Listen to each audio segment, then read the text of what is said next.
Okay.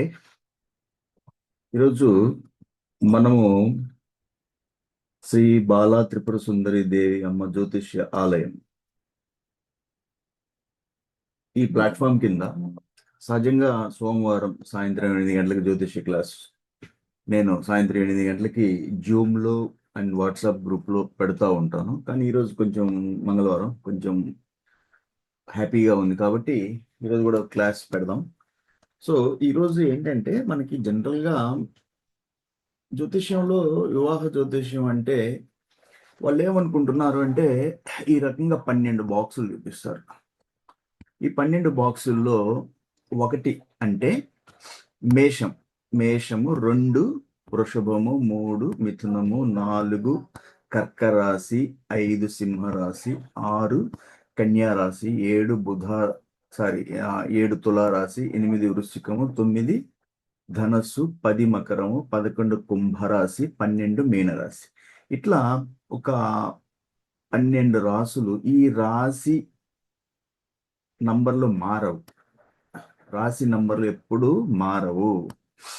భావాలు అంటే లా అని పెట్టారు. నేను చెప్పాను వెనకటి క్లాసులో లా అంటే ఇక్కడ అతను రాసుకున్న అతను జాతకం చెప్పే ఆయన లా అంటే లగ్నం.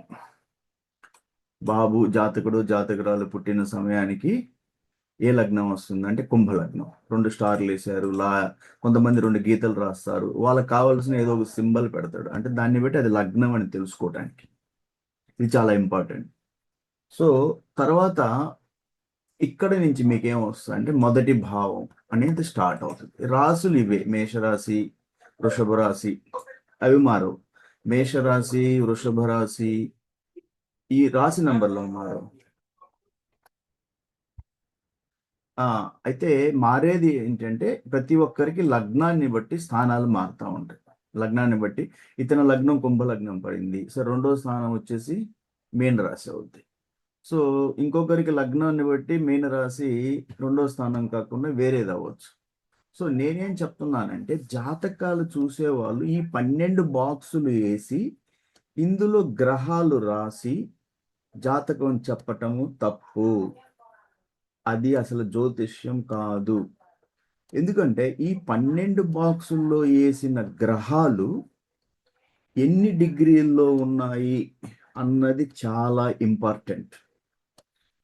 ఎందుకు అంటే డిగ్రీలు అనేది ఇక్కడ చాలా ఇంపార్టెంట్. అది లేకుండా 12 బాక్స్ అంటే మీకేం లేదు, అది మన స్క్వేర్లు వేస్తారు కదా, బాక్స్ అంటే గడిలాగా 12 ఖానాలు అంటారు. మీరు బాక్సులు అనొచ్చు, లేకపోతే స్క్వేర్లు 12 స్క్వేర్లు మన స్క్వేర్ అంటే చతురస్రం లాగా రాసి వాటిల్లో ఈ గ్రహాలను రాస్తారు.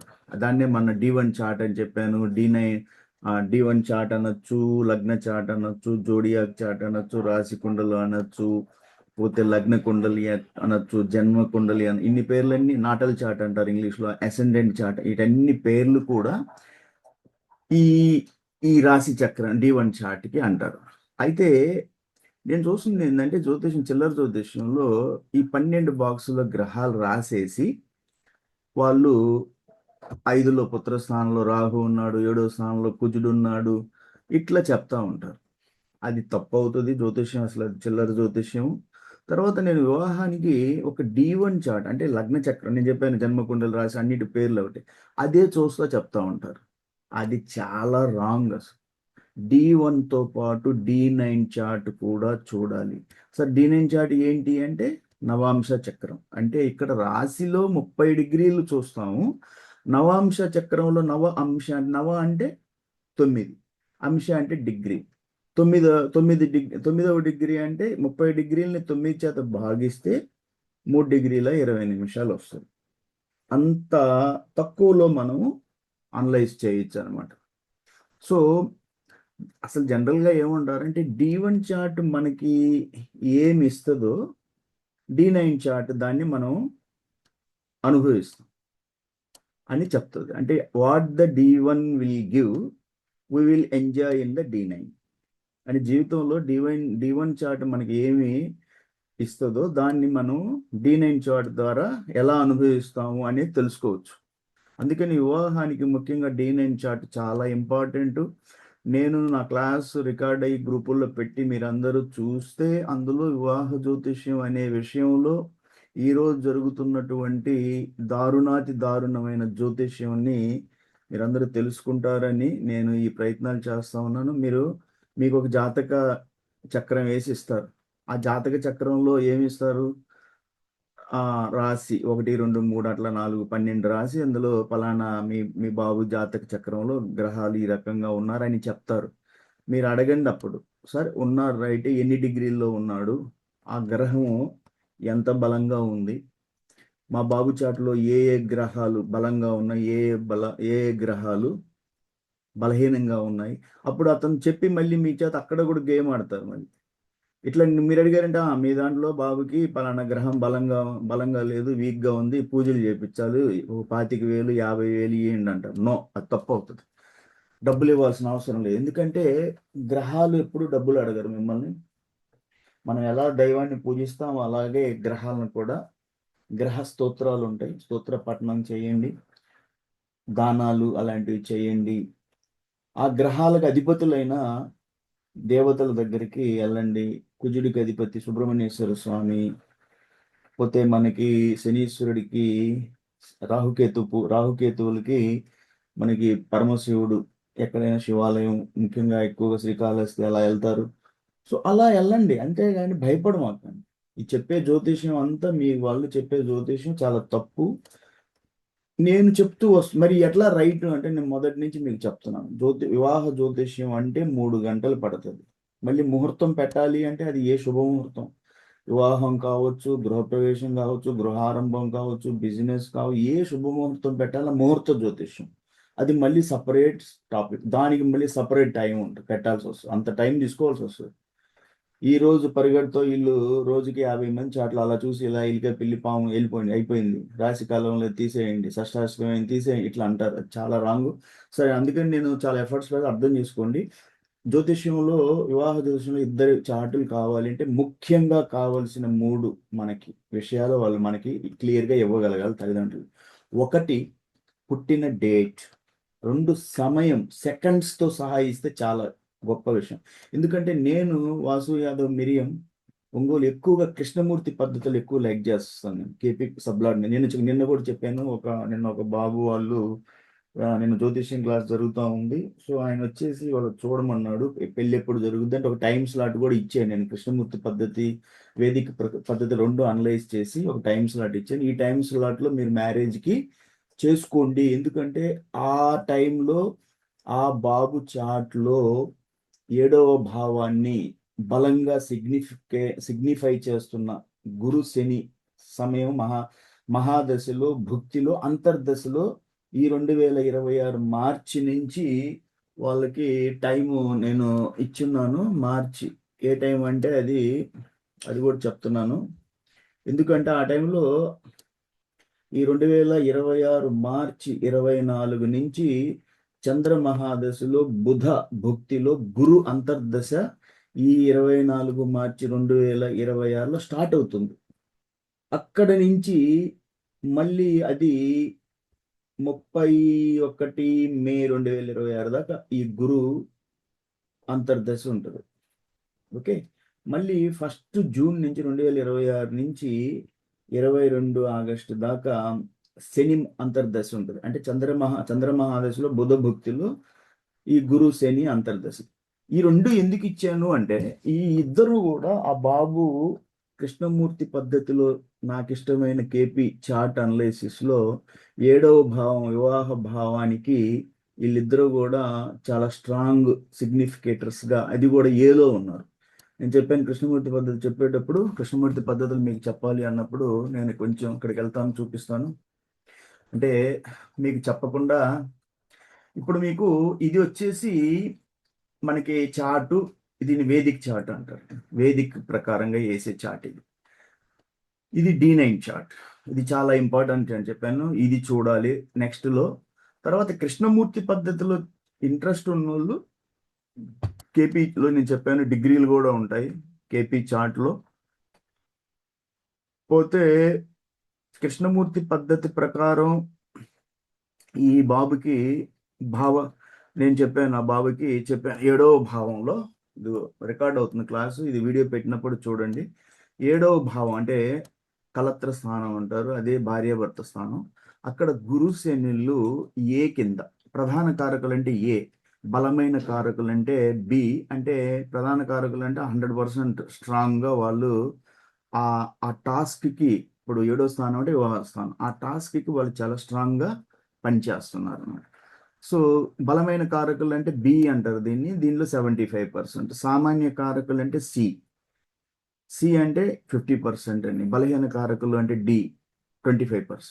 సో ఈ 7వ భావానికి ఏలో గురుశనులు చాలా స్ట్రాంగ్గా ఉన్నారు కాబట్టి నేనేం చెప్పాను, వాళ్ళకి టైం ఇచ్చాను. ఈ ఏళ్ళ టైంలో 2026లో స్టార్ట్ అవుతున్న టైం స్లాట్లో ఆ యాక్టివేషన్ అంటారు దీన్ని. నేను యాక్టివేషన్ అంటే ఏం చెప్పాను అంటే, ఇప్పుడు జరుగుతున్న రాబోయే కాలంలో ఫలానా టైంలో ఈ గ్రహాల టైము యాక్టివేట్ అవుతుంది. అంటే ఆ గ్రహాల టైం అధిపతులు వాళ్ళు ఆ టయానికి, అర్థమవుతుంది, ఆ టయానికి వాళ్ళు అధిపతులు. సో ఆ టైంలో వివాహం మీరు ప్రయత్నాలు పెట్టి చేసుకుంటే మీకు సక్సెస్ అవ్వడానికి ఎక్కువ ఛాన్సెస్ ఉంటాయి. ఎందుకంటే ఒకరి చార్ట్ మనం వేసినప్పుడు అందులో కృష్ణమూర్తి పద్ధతి సబ్లాడ్ మెథడ్లో మనం చూడాలి. ఏం చూడాలి అంటే, నిన్న చెప్పాను, ఈ బాబుకి నేను వివాహం, నన్ను చాలామంది అడిగినప్పుడు వివాహం అసలు జరుగుతుందా జరగదా అన్నప్పుడు నేను చెప్పాను. ఏం చెప్పాను, కృష్ణమూర్తి పద్ధతి అంటే చాలా ఇష్టం నాకు. అందులో ఏం చెప్పాను మీకు, మనకి కృష్ణమూర్తి పద్ధతిలో 7వ భావం అంటే వివాహ భావం. 7వ భావం ఏంది, వివాహ స్థానం. దానికి సబ్లాడ్ ఇక్కడ ఎట్లా ఇస్తాడంటే, కృష్ణమూర్తి ఏం చేస్తాడంటే ఫస్ట్ రాశి అధిపతి తీసుకుంటాడు. ఒక రాశి అంటే 30 డిగ్రీలు. ఆ 30 డిగ్రీలకి మళ్ళీ దాన్ని విడగొడితే నక్షత్రానికి తీసుకెళ్తే 13 డిగ్రీల 20 నిమిషాలు.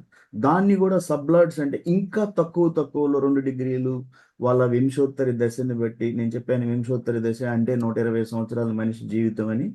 ఆ 120 సంవత్సరాల మనిషి జీవితంలో కేతు మహాదశ అంటే 7 సంవత్సరాలు, శుక్ర మహాదశ అంటే 20 సంవత్సరాలు, సూర్య మహాదశ అంటే 6 సంవత్సరాలు, చంద్ర మహాదశ అంటే 10 సంవత్సరాలు, కేతు మహాదశ అంటే 7 సంవత్సరాలు, కుజ కుజ కుజ మహాదశ, ఓకే సారీ కేతు కాదు, కుజ మహాదశ అంటే 7 సంవత్సరాలు, రాహు మహాదశ అంటే 18 సంవత్సరాలు, పోతే గురు మహాదశ అంటే 16 సంవత్సరాలు, పోతే శని మహాదశ అంటే 19 సంవత్సరాలు, బుధ మహాదశ అంటే 17 సంవత్సరాలు. ఇక్కడ నేను ఏదన్నా ఒకటి అర పొరపడి ఒక సంవత్సరం అటు ఇటు అవ్వచ్చు. సో టోటల్ 120 ఇయర్స్ అట్లా ఉంటుంది అనమాట. సో ఈ మహాదశలు జరిగేటప్పుడు ఈ బాబుకి చంద్ర మహాదశ నడుస్తుంది ఇప్పుడు. సో ఈ చంద్ర మహాదశలో బుధ భుక్తిలో గురు శని అంతర్దశల్లో నేను టైం ఇచ్చాను. ఆ గురు శని అనేవాళ్ళు ఇక్కడ 7వ భావానికి సూర్యుడు సబ్లాడ్. ఈ సబ్లాడ్ చాలా ఇంపార్టెంట్. నేనేం చెప్పాను, కృష్ణమూర్తి ఏం చేస్తాడంటే రాశి అధిపతి నక్షత్రం ఇంతవరకు నీకు వేదిక్, రాశి అధిపతి నక్షత్రాధిపతి ఇంతవరకు వేదిక్. ఇది దాటి బయటకు వచ్చామంటే సబ్లాడ్ అంటే అంటే సబ్లాడ్ అధిపతి, సబ్లాడ్ అధిపతి. ఇది కృష్ణమూర్తి పద్ధతి. కృష్ణమూర్తి ఈ నక్షత్రాన్ని కూడా 13 డిగ్రీల 20 నిమిషాలను కూడా ఇంకా అతని వింశోత్తర దశని బట్టి విడగొడతాడు. ఇంకా తక్కువ చేసుకుంటూ వెళ్తాడు. ఇంకా సబ్లాడ్ అధిపతి, కానీ ఇంతవరకు చాలు. ఈ సబ్లాడ్ అధిపతిలో 7వ స్థానంలో 7వ భావానికి వివాహ స్థానానికి సూర్యుడు సబ్లాడ్. అప్పుడు ఈ సూర్యుడు కానీ ఇక్కడ మనకి సిగ్నిఫికేటర్ టేబుల్లో వివాహానికి చూసేటప్పుడు కృష్ణమూర్తి పద్ధతిలో మనకి వేదిక జ్యోతిష్యంలో వివాహ స్థానము అంటే 7, ఆయువు చూడాలి, మాంగళ్యం చూడాలంటే 8, విద్య చూడాలి అంటే 4, తల్లి విషయం చూడాలి అంటే 4వ స్థానం, విద్య ప్రైమరీ ఎడ్యుకేషన్ అంటే 4, ఏదైనా వాహనాలు అలాంటివి అతనికి జీవితంలో వాహన యోగం అలాంటివి చూడాలంటే 4, పోతే అంటే బ్రదర్ అంటే మనకి సోదరులు అలాంటి 3, ఇట్లా శత్రుస్థానము, రోగాలు, అప్పులు ఇలాంటివి 6, పోతే అతని భాగ్యస్థానం అంటే 9. ఇట్లా ఒక్కొక్క స్థానం కొన్ని మల్టిపుల్ ఫ్యాక్టర్స్ని రిఫ్లెక్ట్ చేస్తుంది. అర్థమవుతుందంటారు అలా. కానీ కృష్ణమూర్తిలో ఏం చెప్తాడు అంటే, ఒక మనిషికి జీవితంలో ఒక ఘటన అంటే వివాహం ఒక శుభ సమయం, శుభ గృహ ఆరంభం, ఒక శుభ ఈవెంట్. ఇవి చూడాలి అంటే ఒక మెయిన్ హౌస్, సబ్ హౌసెస్ అని ఉంటాయి. మెయిన్ ఇప్పుడు వివాహం అంటే మెయిన్ హౌస్ ఏంటిది? 7. కృష్ణమూర్తి వేదికలో కూడా 7 కదా. కృష్ణమూర్తికి 7 మెయిన్ హౌస్, దానికి సపోర్టింగ్ హౌసెస్ ఉంటాయి. వివాహం అంటే 7కి మెయిన్ హౌస్, మళ్ళీ 2 అంటే 11. ఓకే, ఈ 2 సపోర్టింగ్ హౌసెస్. అప్పుడు 7 అనేది వివాహానికి 7వ హౌస్, సపోర్టింగ్ హౌస్ అంటే 2. మనకి వేదికలు ఏం చెప్తుంది? 2 అంటే కుటుంబము, ధనము, వాక్. అంటే కృష్ణమూర్తి ఏం చెప్తాడంటే 7వ స్థానంతో పాటు వివాహ స్థానానికి 2 అంటే ధనం, కుటుంబం. ఆమె వచ్చేటప్పుడు కుటుంబం ఎక్స్పాన్షన్ ఎలా ఉంటుంది, ఆమె వచ్చేటప్పుడు ధన అభివృద్ధి ఎలా ఉంటుంది. ఇట్లా ఏంటంటే ఈమె వచ్చేవాళ్ళు, ఈమె కానీ అంటే అబ్బాయి కానీ అమ్మాయి కానీ వాళ్ళు వచ్చేటప్పుడు ఆ ఇంటిలో ఇంకొక మెంబర్ యాడ్ అవుతూ ఉన్నారు వాళ్ళ అందుకని ధనస్థానం 2వ స్థానం చూడమని సపోర్టింగ్ హౌస్గా. 11 అంటే కోరికలు నెరవేరటం. 11 లాభస్థానం, కోరికలు నెరవేరటం, వాళ్ళ వివాహం అనే ఈ కోరిక నెరవేరటం అనే దాంట్లో సపోర్టింగ్ హౌసెస్ అని అంటారు. అప్పుడు నేను చెప్పాను మీకు 7వ స్థానానికి సబ్లాడ్ అయినటువంటి ఎవరు? 7వ భావానికి సబ్లాడ్ వివాహ స్థానానికి ఇక్కడ నేను సూర్యుడు. అంటే 7వ భావం వచ్చేసి దేంట్లో పడుతుంది? నేను చెప్పాను ఆ అబ్బాయి లగ్నం కుంభలగ్నం. మీకు అక్కడ లా అని చూపించాను చార్ట్లో. ఎక్కడైతే లా అని పెట్టి చూపించారో ఇది లగ్నం. ఓకే, లా అంటే కుంభలగ్నం. కుంభలగ్నంలో ఈ బాబు ఇక్కడి నుంచి 7వ స్థానం అంటే సింహరాశి, అధిపతి సూర్యుడు. ఓకే, ఇది వివాహ స్థానం వీళ్ళకి. సింహరాశి ఈ బాబుకి 7వ స్థానం అవుతుంది. సో ఈ 7వ స్థానానికి అధిపతి ఎవరు? సూర్యుడు. ఓకే, సూర్యుడు. అప్పుడు మీరు ఏంటంటే వేదికకి వెళ్తే ఆ రాశి అధిపతి, ఆ రాశి అధిపతి ఏ నక్షత్రంలో ఉన్నాడు అంతవరకే వేదిక వస్తుంది. కృష్ణమూర్తి అయితే ఇంకా తక్కువ డిగ్రీలోకి వెళ్తాడు. నక్షత్రాధిపతి తర్వాత కృష్ణమూర్తి ఏం చేస్తాడు? దాన్ని సబ్లాడ్గా విడగొడతాడు కృష్ణమూర్తి పద్ధతి. అప్పుడు 7వ భావంకి మనం వెళ్ళినప్పుడు సూర్యుడు ఎందుకు రాశాడు? భావాధిపతి. 7వ భావాధిపతి సింహం, సింహరాశి అధిపతి సూర్యుడు.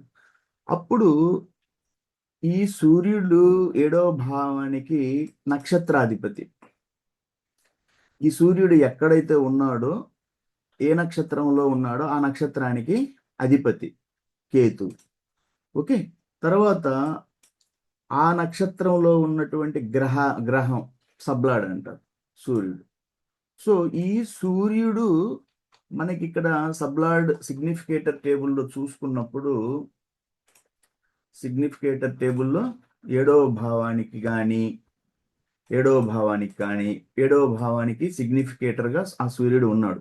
అంటే ఎక్కడో ఇక్కడైతే చాలా వీక్గా సిగ్నిఫై చేస్తున్నాడు. 7ని కానీ 2ని 50% డి అంటే సిలో సిగ్నిఫై చేస్తున్నాడు. 11ని కూడా సిగ్నిఫై చేస్తా ఉన్నాడు. సో దీన్ని బట్టి ఏమవుద్ది? ఇతనికి వివాహం కంపల్సరిగా జరుగుతుంది. అంటే నన్ను కొంతమంది అడిగారు, సార్ ఒకవేళ మీరు చెప్పినట్టు 7వ భావ సబ్లాడ్ 2, 7, 11లో ఏదో ఒకదాన్ని చేస్తే మీరు అంటున్నారు వివాహం జరుగుద్దా? ఒకవేళ సిగ్నిఫై చేయకపోతే అప్పుడు నెక్స్ట్ మీరేంటంటే నెక్స్ట్ ఏంటి? నక్షత్రం చూడాలి. నక్షత్రం ఏంటిది? ఒకవేళ నేను చెప్పినట్టుగా 7వ భావానికి సబ్లాడ్ కదా నేను చెప్పాను.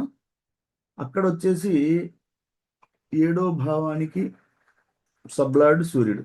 నక్షత్రాధిపతి ఎవరు? కేతు. ఒకవేళ ఈ సబ్లాడ్ కానీ 2, 7, 11లో ఏదో ఒక దాన్ని సిగ్నిఫై చేయకపోతే అప్పుడు నక్షత్రాధిపతి చూడండి. ఆ తర్వాత ఒకవేళ నక్షత్రాధిపతి కేతు ఈ 2, 7, 11 భావాలని సిగ్నిఫై చేస్తే, కేతువు 2, 7, 11 2 కేతు ఎక్కడ లేడు, 7లో లేడు, 11లో లేడు. అంటే అప్పుడు ఒకవేళ సబ్లాడ్ సిగ్నిఫై చేయలేదు, 2, 7, 11 దేన్ని కూడా నక్షత్రాధిపతి చేయలేదు, అప్పుడు రాశి అధిపతి ఎవరు? సూర్యుడు. ఎందుకంటే సింహరాశి కదా. సింహరాశిలో సూర్యుడు ఇక్కడ సిగ్నిఫై చేస్తున్నాడు, ఇక్కడ సిగ్నిఫై చేస్తున్నాడు, ఇక్కడ సిగ్నిఫై చేస్తాడు. సబ్లాడ్ కూడా సూర్యుడే, రాశి అధిపతి సూర్యుడే. సో వివాహం తప్పనిసరిగా ఉంటుంది, కానీ డిలే అయ్యే ఛాన్సెస్ ఉంటాయి. ఎప్పుడు డిలే అవుతాయంటే ఒకవేళ ఆ సబ్లార్డ్ 2, 7, 11తో పాటుగా ఇవి మిగతా ఏదన్నా స్థానాలు, అందులో ముఖ్యంగా దుస్థానాలు అంటే 6. 6 ఎందుకు? 6 అంటే శత్రుస్థానం, రోగాలు, అప్పులు. అక్కడ మనకి ప్లస్ ఏం లేదు, అంతా రోగాలు, శత్రువులు, అప్పులు, ఈ టైప్ అన్న. సో 6ని ఈ సబ్లార్డ్ కానీ సిగ్నిఫై చేస్తున్నాడు అంటే, సబ్లార్డ్ కానీ సబ్లార్డ్ తర్వాత నక్షత్రాధిపతి కేతు. ఓకే, కేతు నక్షత్రాధిపతి. ఓకే, 6ని సబ్లార్డు నక్షత్రాధిపతి 6ని సిగ్నిఫై చేస్తున్నారు. పోతే నెక్స్ట్ ఇంకొక దుస్థానం 8. 8లో సూర్యుడు చాలా స్ట్రాంగ్గా సిగ్నిఫై చేస్తున్నాడు. 2, 7, 11తో పాటుగా దుస్థానాలని సబ్లార్డ్ కానీ సిగ్నిఫై చేస్తే వివాహం డిలే అవుతుంది. ఓకే, సో 8ని దుస్థానం 8ని సూర్యుడు సిగ్నిఫై చేస్తున్నాడు. తర్వాత 11ని సూర్యుడు 11 ఓకే, 11 8 తర్వాత 12 దుస్థానం. 12 ఎందుకు? 12 అంటే ఖర్చులు, వ్యయస్థానం. వ్యయం అంటే ఖర్చులు. ఓకే, ఖర్చులు, పోతే నష్టాలు, మోక్షము, దూర ప్రయాణాలు, ఇవన్నీ కూడా 12వ భావం. సపరేషన్, విడిపోవటాలు, ఇవన్నీ కూడా 12 చెప్తుంది. సో ఇప్పుడు దీన్ని బట్టి ఏమైంది, ఆ సబ్లార్డ్ 7వ భావ వివాహ స్థానానికి, కేపీ కృష్ణమూర్తి పద్ధతి ప్రకారం 7వ భావానికి సబ్లార్డ్ అయిన సూర్యుడు వివాహ స్థానమైన 7వ స్థానాన్ని సిగ్నిఫై చేయటంతో పాటి ఏదో ఒక 2, 7, 11 ఏదో ఒకటి చేస్తే వివాహం తప్పనిసరి అవుద్ది. వాటితో పాటు దుస్థానాలైన 6, ఓకే, 8, 6 చేయటం లేదు కానీ 6లో నక్షత్రాధిపతి కేతువు అతను సిగ్నిఫై చేస్తుంది. 8లో సూర్యుడు సిగ్నిఫై చేస్తున్నాడు. దుస్థానం 12లో లేడు. సరే, 8 దుస్థానం. అప్పుడు వివాహం లేట్ అవుతుంది. ఇంకా వచ్చి 7వ స్థానంలో శని కానీ శనీశ్వరుడు కానీ స్ట్రాంగ్గా ఉంటే వివాహ స్థానంలో వివాహం డిలే అవుతుంది. అందులో కానీ ఏ వివాహానికి శనీశ్వరుడు డిలే చేయడానికి కారకుడయ్యాడో ఆయన వెంటనే ఎన్ని అబ్స్టికల్స్ ఇచ్చిన తర్వాత కూడా లాస్ట్లో సక్సెస్ ఇవ్వడానికి ఎక్కువ ఛాన్సెస్ ఉంటాయి అన్నమాట. ఓకే, సరే, నిన్న జరిగిన క్లాసులో నేనేం చెప్పాను అంటే, ఈ రకంగా 12 భావాలు అంటే 12 బాక్సులు వేసి ఆ బాక్సుల్లో గ్రహాలు పెట్టేసి జ్యోతిష్యం చెప్పటం తప్పండి, అలా కాదు. మరి ఏంటి అంటే, వాళ్ళు ఈ బాక్సులు ఏం చేయాలంటే గ్రహంతో పాటు ఈ గ్రహం ఇక్కడ ఎన్ని డిగ్రీల్లో ఉందో రాయాలి. ఫస్ట్ జ్యోతిష్యం ఎన్ని డిగ్రీల్లో ఉందో రాసిన తర్వాత నెక్స్ట్ రాయాలి ఈ గ్రహము ఏ స్థితిలో ఉంది. అంటే అది చైల్డ్హుడ్ అంటే బాల్య స్థితిలో ఉందా, యవ్వన స్థితిలో ఉందా, కౌమారం, యవ్వనం కౌమారం దాకా ఓకే. బాల్యం అంటే గ్రహానికి మైనస్ పడుతుంది, మృత స్థితి అంటే మైనస్. అప్పుడు భావబలాలు లెక్కేసేటప్పుడు మనకి ఇది చాలా ఉపయోగపడుతుంది. ఓకే, అతనికి వస్తే రాయాలి అక్కడ. తర్వాత పోతే ఆ గ్రహము సూర్యుడికి దగ్గరగా ఉందా అంటే అస్తంగత్వం, మౌఢ్యం చెందే, కంబషన్ అంటారు. వీక్ అంటే మైనస్, గ్రహ బలాలు లెక్కేసేటప్పుడు. పోతే ఆ గ్రహము శత్రుక్షేత్రంలో ఉందా, మిత్రక్షేత్రంలో ఉందా, సొంత క్షేత్రంలో ఉందా, లేదా వర్గోత్తమంలో ఉందా. వర్గోత్తమం అంటే అన్నిటికన్నా టాప్, గ్రహ బలానికి చాలా ఎక్కువ అనమాట. ఎందుకంటే ఏ గ్రహం అయితే D1 చార్ట్లో ఏ రాశిలో ఉందో D9 చార్ట్లో అదే రాశిలో ఉంటే ఆ గ్రహం వర్గోత్తమంలో ఉందంటే చాలా పవర్ఫుల్గా ఉంటుంది.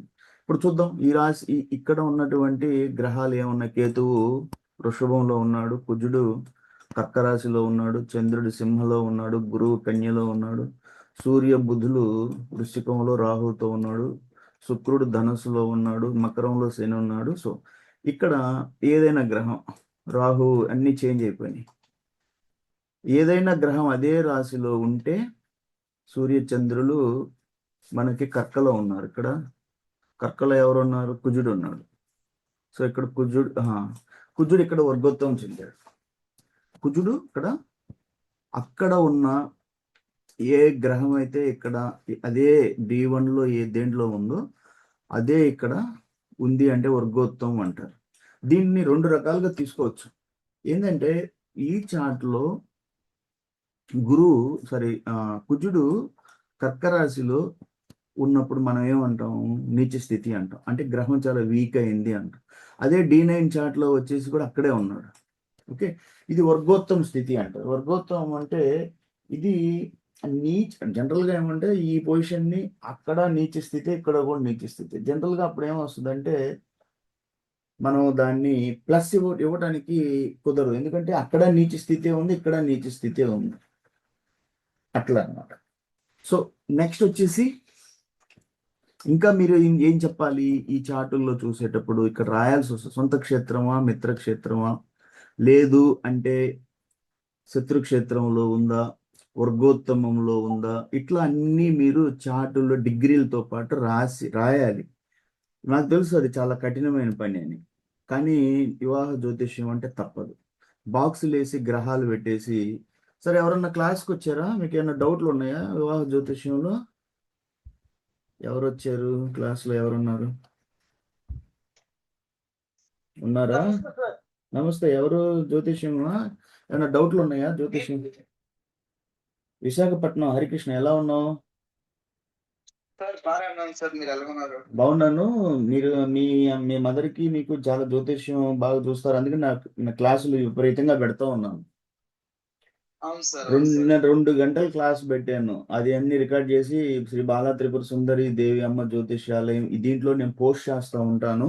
మీరు మిగతా టైం సినిమాలు అన్ని వదిలేసేయండి, మీ కెరీర్ మీరు జ్యోతిష్యాన్ని నమ్ముతున్నారు కాబట్టి నేను క్లాస్కి మీరు రాలేకపోయినా నేను పెట్టిన వీడియో చూడండి, అందులో నేను ఎన్నో విషయాలు మీకు చెప్తా ఉన్నాను. అసలు వివాహ జ్యోతిష్యం అంటే 2 నిమిషాలు 3 నిమిషాలు 4 నిమిషాలు చెప్పేది కాదు. నిజంగా జ్యోతిష్యం ఆ మ్యాచ్కి వాళ్ళిద్దరూ ఒక జంటను కలపాలి అని నిజంగా మీకు తాపత్రయం ఉంటే కష్టపడాల్సి వస్తుంది. జ్ఞానం అమ్మ చెప్పినట్టు నేర్చుకోవాలి. నేను నిన్న 2 గంటలు చెప్పాను, వాళ్ళు నాకు వివాహ సమయం ఇవ్వమంటే సమయం కూడా టైం స్లాట్ తీసి ఇచ్చాను నేను, కృష్ణమూర్తి పద్ధతిలో ప్రకారం. నాకు కృష్ణమూర్తి పద్ధతి అంటే చాలా ఇష్టం. సో ఈరోజు నేను ఏం చెప్తున్నాను అంటే, వివాహంలో ఈ ఒక పేపర్ మీద 12 బాక్సులు అంటే తెలుసు, గడులు. ఆ గడులు వేసి దాంట్లో గ్రహాలు రాసి, ఆ ఈ ఈ పలానా రాశి, ఈ పలానా భావంలో, పలానా భావం అన్నా, హౌస్ అన్నా, స్థానం అన్నా, పోతే అన్నీ ఒకటే, పలానా భావంలో లేకపోతే పలానా స్థానంలో ఈ గ్రహం ఉంది అనటం చాలా తప్పు. ఆ గ్రహం ఎన్ని డిగ్రీల్లో ఉంది అన్నది చాలా ఇంపార్టెంట్. ఎందుకంటే గ్రహ బలాలు లెక్కేసేటప్పుడు నిన్న మీకు చెప్పాను, వివాహ జ్యోతిష్యం అంటే 5 చాప్టర్లుగా చూడాలి. ఫస్ట్ వచ్చి గ్రహ బలాలు, అష్టగుణ కూటమి కాదు, అది చాలా రాంగ్. అష్టగుణ కూటమి చూసేవాడు జ్యోతిష్యం రానోడు చూస్తాడు, ఎందుకంటే అక్కడే చూసేసి, ఎందుకంటే చాలా ఈజీ కాబట్టి, అది ఎలికైందా పిల్లి అయిందా అది రాసుకునేది రాసుకోవచ్చు, ఏముంది మీకు. ఒక తెలిసిన వాళ్ళు ఎవరైనా రాసుకోవచ్చు, ఏ అవుతాయి గుర్రం, ఏ అవుతాయి అశ్విని శతవేషం నక్షత్రాలు కలిసి గుర్రం అవుతాయి, గజము అంటే ఏనుగు భరణి నక్షత్రం రేవతి, మేక ఎవరు అవుతారు కృత్తికా నక్షత్రం పుష్యమి, సర్పం అంటే రోహిణి మృగశిర నక్షత్రాలు, కుక్క అంటే ఆరుద్రం మూలం. ఇట్లా రాసుకోవచ్చు టేబుల్, అది ఎవరైనా రాయొచ్చు, ఎవరైనా పిల్లలైనా రాసుకోవచ్చు ఒక టేబుల్. అది చూసేదిను వాళ్ళ నక్షత్రం పలానా ఎలిక పిల్లి అయింది తీసే, అది తప్పు అవుతుంది. అష్టగుణ కూటమి జనరల్గా అష్టగుణ కూటమి అంటే నక్షత్రం బేస్ మీద 4 కూటాలు చూస్తారు. యోని కూటమి, నాడీ కూటమి, నక్షత్రం తారాబలము, ఘన కూటమి. అంటే తారాకూటమి తారాబలం అంటారు, లేకపోతే నక్షత్ర బలం అంటారు. తారాబలము, యోని కూటమి, ఘన కూటమి. యోని కూటంలో ఎలిక పిల్లి పాము ముంగీస అని చెప్తారు. తారాబలంలో తారాకూటంలో నైదన తార అయిందా, ప్రత్యక్ తార అయిందా, విపత్ తార, ఈ 3 తారలు వద్దంటారు, ఎందుకంటే బేస్ సంఖ్యలు కాబట్టి 3, 5, 7. ఓకే, పోతే మీరు నెక్స్ట్ వచ్చేసి క్షేమతారంటే 4, పోతే సాధన తారంటే 6, సంపత్ తారంటే 2, మిత్ర పరమ మిత్ర తారలంటే 8, 9. ఇవి మంచివని వాళ్ళు చెప్పి ఆ తారాకూటంలోనే ఎక్కువ పెళ్ళిళ్ళు చెడగొడతారు. అంతటితోటి జ్యోతిష్యం ఆగదు. అసలు నేను చెప్పినట్టు చేయాలి అంటే మహా కష్టం, వాళ్ళకి డిగ్రీలోకి వెళ్ళాలి నిన్నటాలు నేను చెప్తా ఉన్నాను. సరే నెక్స్ట్ మనకి తారాకూటమి, యోని కూటమి ఎలిక పెళ్ళి. గణకూటమి ఇది కూడా నక్షత్రం మీద చూస్తారు.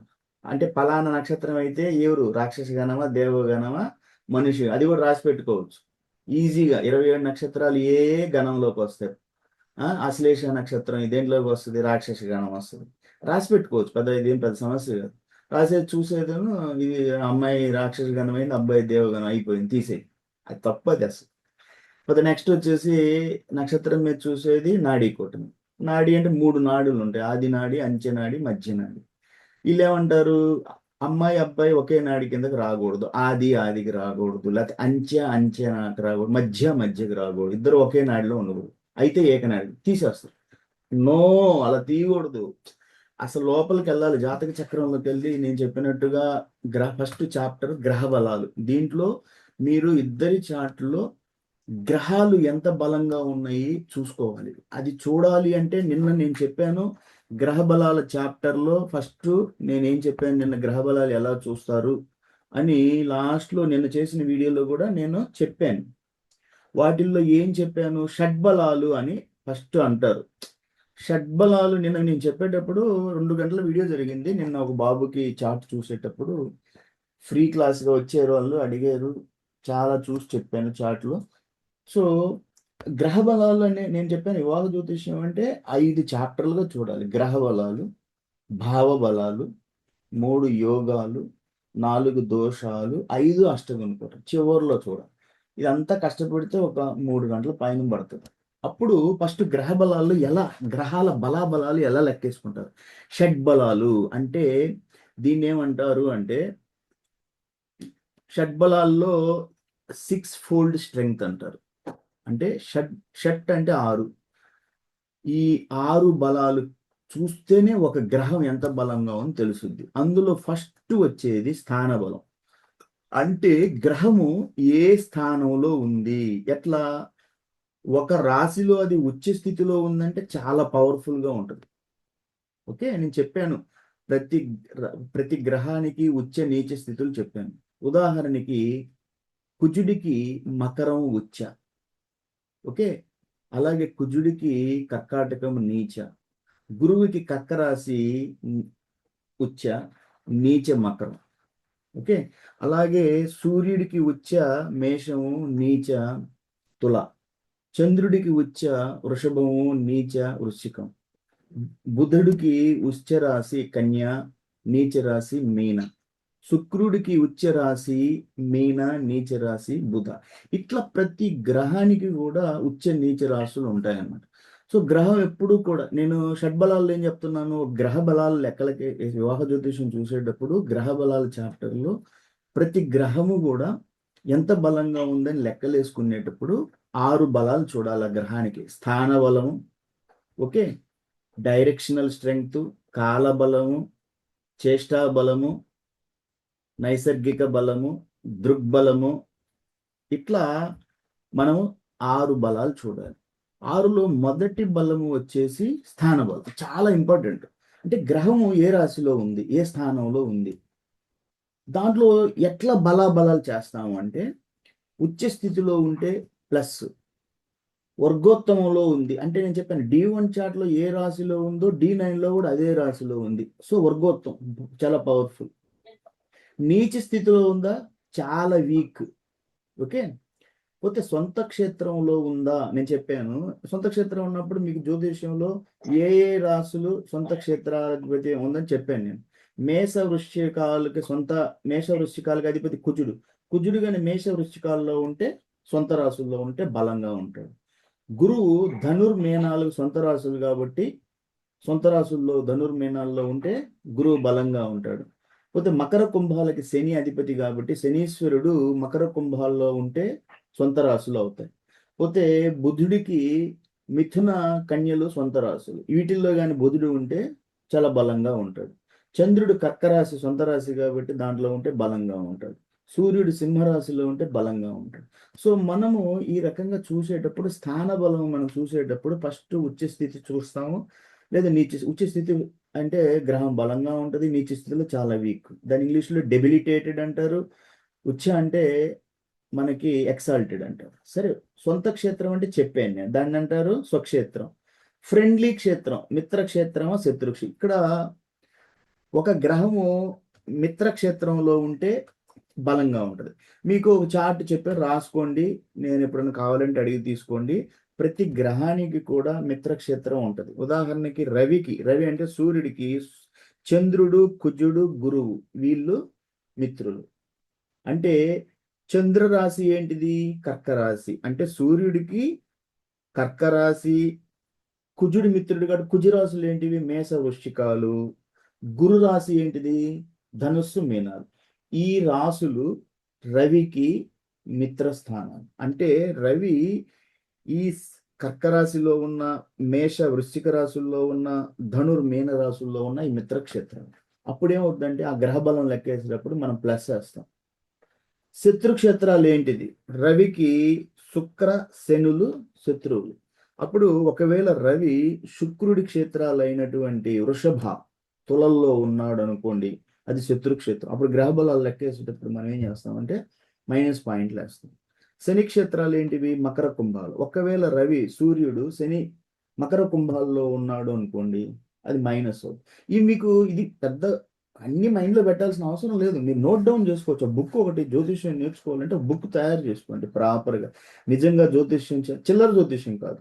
నో, అది జరిగే పనే కాదు. చిల్లర జ్యోతిష్యం చేస్తున్నారు, చాలా తప్పు చేస్తున్నారు. సొసైటీలో ఇలా చిల్లర జ్యోతిష్యం చేయడం అనేది మంచిది కాదు. ఓకే, చిల్లర జ్యోతిష్యం చేయడం మంచిది కాదు. అందుకని నేనేం చెప్తున్నాను అంటే ఇది. సరే, నెక్స్ట్ వచ్చేసి నేనేం చెప్తున్నాను, మీరు ఈ గ్రహ బలాలు చూసుకునేటప్పుడు ఏం చేయాలి? గ్రహ బలాల్లో చాలా ఇంపార్టెంట్ చెప్పాను నేను. ఈ ఉచ్చ నీచ స్థితులు, సొంత క్షేత్రాలు, మిత్ర శత్రు క్షేత్రాలు, వర్గోత్తమం అంటే చెప్పాను. ఆ గ్రహం D1లో ఉంటే అదే రాశి, D9లో కూడా అదే రాశిలో ఉంటే వర్గోత్తమం అంటారు. పోతే కేంద్ర కోణాల్లో ఉంటే గ్రహము బలంగా ఉంది అంటారు. చెప్పాను కోణాలు అంటే 1, 5, 9, కేంద్రాలు అంటే 1, 4, 7, 10 ఈ స్థానాల్లో గ్రహం ఉంది అంటే చాలా బలంగా ఉంటుందని చెప్పాను నేను. అది చాలా ఇంపార్టెంట్ గుర్తుపెట్టుకోవాలి. ఇదంతా కూడా స్థాన బలం కింద లెక్కేస్తారు. అయితే వీటిల్లో ఎక్కువ ఫస్ట్ వచ్చేసి మనకి ఎక్సాల్టెడ్ పొజిషన్ అంటే ఉచ్చ స్థితి, తర్వాత అన్నిటికన్నా ముందు వచ్చేసి వర్గోత్తమము, తర్వాత ఎక్సాల్టెడ్, తర్వాత సొంత క్షేత్రము, మిత్రక్షేత్రం, సమక్షేత్రం అంటే న్యూట్రల్ గా ఉంటుంది. శత్రుక్షేత్రము డెబిలిటెడ్ నీచ స్థితి. వీటన్నిటికి కూడా మైనస్లు పడతాయి. ఏటికి? శత్రుక్షేత్రము, నీచ రాశి. మిగతా అన్ని కూడా వచ్చే స్థితి, వర్గోత్తమము, సొంత క్షేత్రము, మిత్రక్షేత్రము, సమక్షేత్రం వీటన్నిటికీ ప్లస్లు పడతాయి. అంటే ఈ వేటికి ఎంత అంటే అన్నిటికీ వర్గోత్తము, నెక్స్ట్ వచ్చేసి వచ్చే స్థితి, నెక్స్ట్ సొంత క్షేత్రము, నెక్స్ట్ వచ్చేసి మిత్రక్షేత్రము, అట్లా అనమాట. నెక్స్ట్ రెండోది చూడాలి దిగ్బలం. దిగ్బలం అంటే డైరెక్షనల్ స్ట్రెంగ్త్. అంటే ఒక గ్రహము కొన్ని రాసుల్లో చాలా బలంగా ఉంటుంది. అది గుర్తుపెట్టుకోవాలి. అంటే ఏ గ్రహం మీకు తెలియకపోతే రాసుకోండి. ఏ గ్రహం ఏ రాశిలో బలంగా ఉంటుంది? ఉదాహరణకి సూర్యుడు, కుజుడు మనకి 10వ భావంలో లగ్నం నుంచి బలంగా ఉంటారు. చంద్రుడు, శుక్రుడు 4వ భావంలో బలంగా ఉంటారు. గురు, బుధులు 1వ భావంలో బలంగా ఉంటారు. శని 7వ భావంలో బలంగా ఉంటారు. ఇట్లా అనమాట. తర్వాత కాల బలం. ఏ కాలంలో పుట్టి ఆ గ్రహాలు పగల, నైటు, పోతే పౌర్ణమి టైంలో, అమావాస్య టైంలో, పోతే ఆ గ్రహము డే లార్డ్ ఎవరు? బాబు పుట్టినప్పుడు ఆ వారానికి అధిపతి ఎవరు? ఓకే, దాన్ని కాలబలం అంటారు. ఆ గంటకి ఆ పుట్టిన సమయానికి అధిపతి ఎవరు? హోరా అధిపతి అంటారు. ఓకే, పోతే ఆయన ఉత్తరాయణమా దక్షిణ, ఇట్లా కాలం బలం ఉంటుంది అనమాట. ఇవన్నీ లెక్కలేస్తారు. ఉదాహరణకి చేష్టాబలం అంటే మోషనల్ స్ట్రెంగ్త్. అంటే గ్రహం ఎలా మూవ్ అవుతూ ఉంది, అంటే రెట్రోగ్రేడ్ అయిందా, లేకపోతే ఫాస్ట్గా మూవ్ అవుతుందా, నార్మల్ స్పీడ్తో తిరుగుతుందా. ఎందుకంటే గ్రహం ఎప్పుడు ఒకటే స్పీడ్తో తిరగదు. ఓకే, మళ్ళీ ఆ మోషన్స్ గురించి మరి సపరేట్ చాప్టర్. ఏ టైంలో గ్రహం స్పీడ్గా ఉంటుంది, ఏ టైంలో వక్రీభవించి ఉంటుంది అంటే రెట్రోగ్రేడ్ అయి ఉంటుంది, ఏ టైంలో కొంచెం స్లో అవుతుంది, ఏ సమయాల్లో నార్మల్గా ఉంటుంది, సూర్యుడికి దగ్గరగా వచ్చి మూఠం ఎప్పుడు అవుతుంది, కంబషన్, అస్తంగతి. సో ఇవన్నీ కూడా మోషనల్ స్ట్రెంగ్త్ కింద వస్తుంది. రెట్రోగ్రేడ్ ప్లానెట్స్ జనరల్ గా కూడా ఎక్కువ బలం ఉంటుంది అని అంటారు. ఓకే, నైసర్గిక బలం అంటే న్యాచురల్ స్ట్రెంగ్త్. న్యాచురల్ ఇన్హెరెంట్ గా స్వతహాగా కొన్ని గ్రహాలకి నైసర్గిక స్వతహా బలం ఎక్కడ అంటే సూర్యుడికి ఎక్కువ, తర్వాత చంద్రుడు, తర్వాత వీనస్, శుక్రుడు, తర్వాత గురువు జూపిటర్, తర్వాత బుధుడు, తర్వాత మార్స్ అంటే కుజుడు, సాటర్న్ లాస్ట్ లో. ఇట్లా ఒకరి తర్వాత ఒకరికి బలాబలాలు, దీని నైసర్గిక బలాలు. దృగ్బలం అంటే దృష్టి బలం. ఏ గ్రహం ఈ దృష్టి బలం, గురు, కుజ, శని వీళ్ళకి ఎక్కువ దృష్టి బలం ఉంటుంది. అంటే జనరల్ గా వీళ్ళు చూసే చూపు 7వ చూపుతో కాకుండా గురువుకి 5, 9, శనికి 3, 10, 7తో కుజుడికి 4, 8, 7 కాకు ఇట్లా గ్రహ బలాలు, దృష్టి బలాలు ఉంటాయి అన్నమాట. జూపిటర్స్ దృష్టి మంచిది, శని, కుజ దృష్టి కొంచెం హార్ష్ అంటారు. సో ఇట్లా అనమాట దృగ్బలాలు. ఈ రకంగా మీరు గ్రహ బలాలు లెక్కేసేటప్పుడు ప్రతి ఒక్క గ్రహానికి కూడా చూసుకోవాలి, అవస్థలు చూడాలి. బాల్యావస్థ ఉందా, గ్రహము వీక్గా ఉంటుంది. వృద్ధావస్థ అంటే వీక్గా ఉంటుంది. యవ్వన స్థితి, యువ స్థితిలో ఉంది గ్రహం అంటే చాలా స్ట్రాంగ్గా ఉంటుంది. సూర్యుడికి దగ్గరగా ఉందా అంటే మౌఢ్యం చెందిందా, రెట్రో కంబషన్ అయ్యింది గ్రహము, సూర్యుడికి చాలా దగ్గరగా ఉంది, చాలా స్ట్రెంగ్త్ మనం మైనస్ చేస్తాం. దీంట్లో కొంచెం బుధుడిని ఎగ్జంప్షన్ చేస్తాం అనమాట.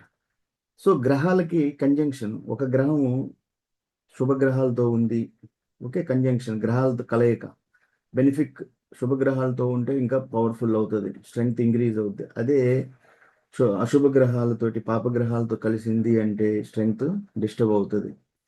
అదే బుధుడు అంటారు సహజ శుభుడు, సొంతంగా ఎక్కడ ఒంటరిగా ఉంటే శుభత్వం ఉంటుంది, పాపగ్రహాలతో కలిస్తే వీక్ అవుతారనేసి.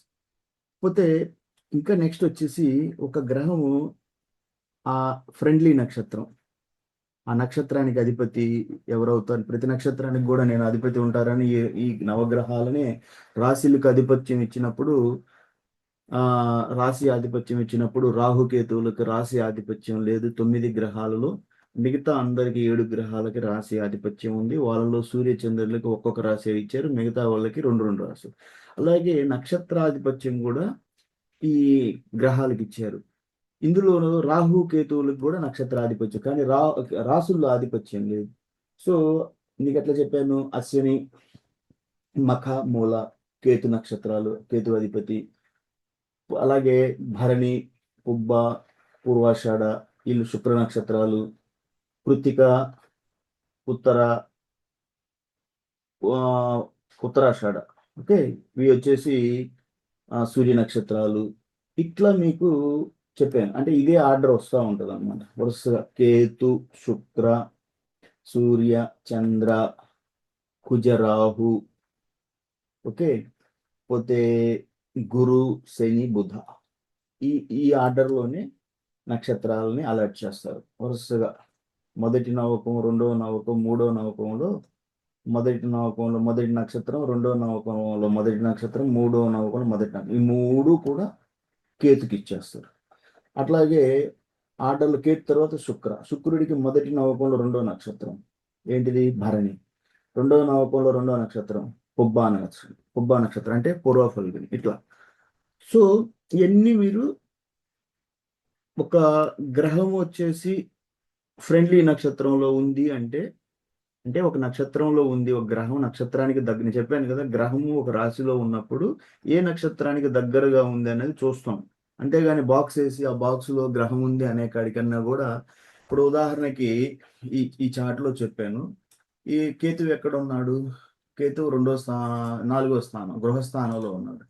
ఇది వచ్చేసి మాతృస్థానం, విద్య, వాహనాలు. సో ఈ 4వ స్థానంలో కేతువు ఉన్నాడంటే గృహస్థానంలో ఉన్నాడు. గృహస్థానంలో ఉన్నాడు అనే దానికన్నా కూడా ఈ కేతువు ఎన్ని డిగ్రీల్లో ఉన్నాడు అన్నది చాలా ఇంపార్టెంట్. అది ఏ నక్షత్ర ఆధిపత్యంలో ఉన్నాడు అనేది చాలా ఇంపార్టెంట్. ఎలా తెలుస్తుంది, కేతువు ఎక్కడున్నాడు, వృషభ రాశిలో ఉన్నాడు. వృషభ రాశికి అధిపతి ఎవరు, శుక్రుడు. కేతువు ఎన్ని డిగ్రీల్లో, 29 డిగ్రీల 4 నిమిషాలు, ఆల్మోస్ట్ వస్తున్నాడు. కాబట్టి కేతువు 4వ స్థానమైన గృహస్థానంలో పెద్దగా ఆయన మన ఇబ్బంది పెట్టడానికి ఏం లేదు అక్కడ, ఎందుకంటే ఆల్మోస్ట్ వస్తుంది ఆ గ్రహం. ఓకే, 29 డిగ్రీల్లో ఉన్నాడు గృహస్థానం. అదిగాక వృషభ రాశిలో ఉన్నాడు. ఏ నక్షత్రాధిపత్యంలో ఉన్నాడు, కేతు వచ్చేసి మృగశిర నక్షత్ర ఆధిపత్యంలో ఉన్నాడు. సో మృగశిర నక్షత్రానికి కుజుడు అధిపతి అనమాట. సో అక్కడ కేతు ఉన్నాడు, అయినా వస్తుంది, మృత స్థితిలో ఉన్నాడు, 29 డిగ్రీలు ఆల్మోస్ట్ అయిపోతుంది. కాబట్టి భయపడాల్సింది అంతగా ఏం లేదు.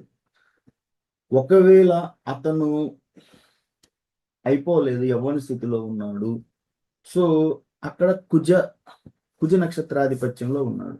ఓకే, కేతువుకి కుజుడికి వాళ్ళకి మనం ఏ స్థితి ఉంటుంది, కేతు కుజులకి ఎలా ఉంటుంది,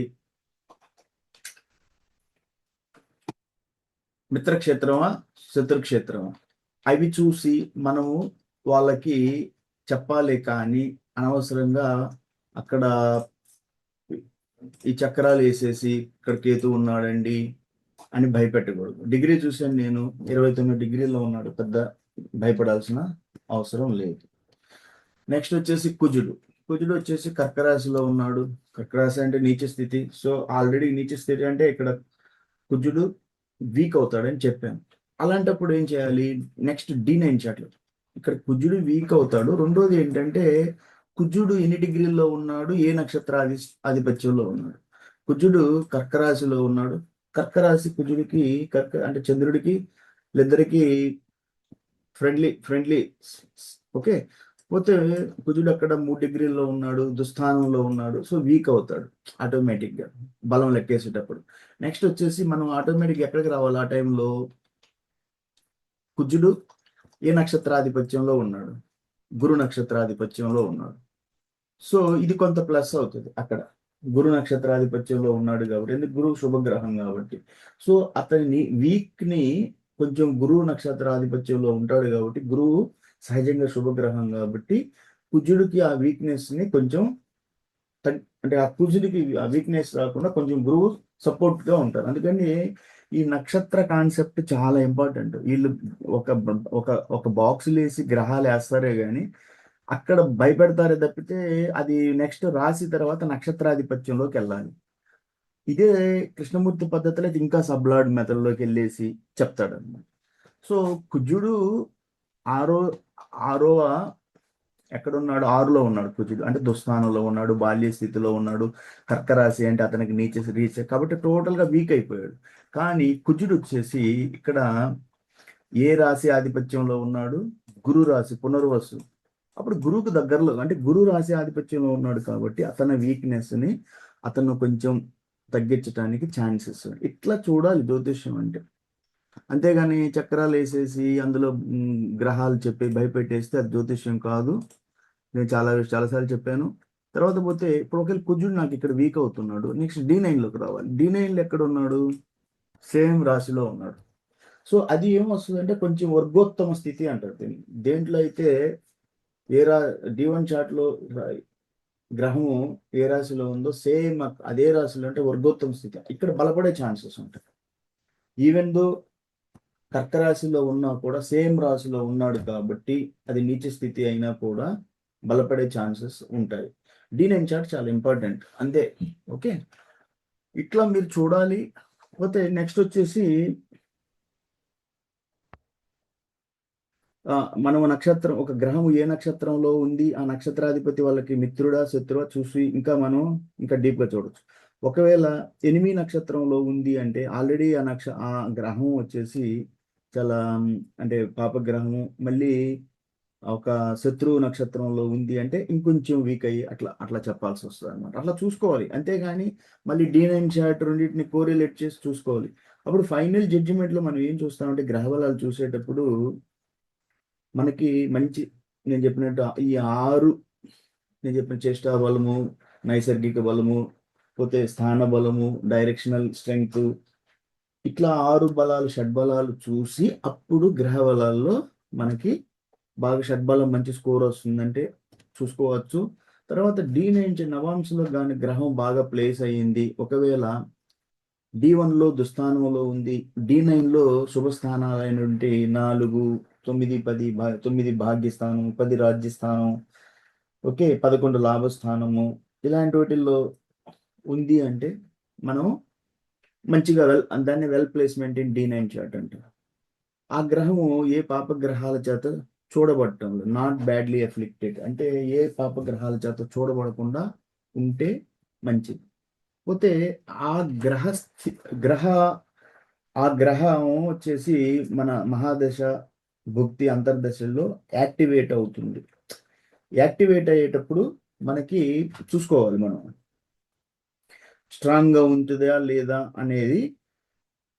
ఇప్పుడు మనకి ఒక గ్రహము బలంగా ఉంది అన్నప్పుడు మనకు దశ మహాదశ అంతర్దశల్లో బలంగా మనకి బలంగా సపోర్ట్ చేసే ఛాన్సెస్ ఉంటాయి.